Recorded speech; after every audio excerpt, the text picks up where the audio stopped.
Hi everyone, welcome back to the channel. Today we're diving into one of the most important tools in chemistry, the periodic table. We'll explore why it's important, how it was developed, the scientists who shaped it, how elements are arranged, and even how an element's electronic configuration tells you where to find it. By the end of this video, you'll see the periodic table not just as a chart, but as the ultimate map of the chemical world. The periodic table is like a map for chemists. It organizes over 100 known elements in a way that makes their properties, trends, and behaviors easy to understand and predict. Why is it important? It groups similar elements together so you can guess their properties even if you've never seen them before. It helps predict how elements will react with each other. It shows trends like how reactivity changes across a row or down a column. Without it, chemistry would be like exploring a city without a map, confusing and random.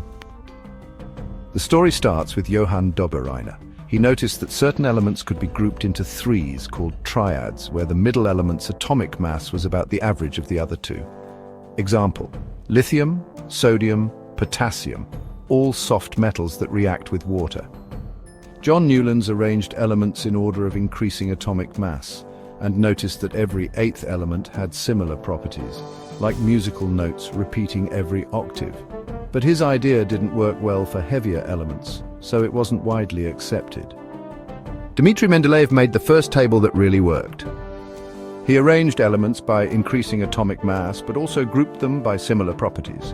Importantly, he left gaps for elements that hadn't been discovered yet, and he correctly predicted their properties. Moseley discovered that elements are better arranged by atomic number, the number of protons, instead of atomic mass. This solved problems in Mendeleev's table and gave us the modern periodic table we use today. Today's periodic table arranges elements in order of increasing atomic number. Metals are found on the left side of the periodic table and non-metals on the right. The metalloids run along the staircase between the metals and non-metals. These are elements which display characteristics of both metals and non-metals. Vertical columns are called groups or families. Horizontal rows are called periods. There are 18 groups, but only 8 are numbered, the first 2 and the last 6. Groups are numbered from 1 to 7 using Roman numerals, with the final group numbered 0. Between groups 2 and 3 are 10 columns, which contain the transition metals. Elements in the same group behave in similar ways. For example, all group 1 metals react vigorously with water. Periods are numbered using Arabic numerals from 1 to 7. As you move across a period, properties change gradually. Metals on the left, non-metals on the right. Within a group, elements have the same number of valence electrons, and therefore similar chemical properties. There are also trends in physical and chemical properties, like increasing atomic radius down a group, increasing reactivity down group 1, or decreasing reactivity down group 7. Within a period, elements have the same number of electron shells.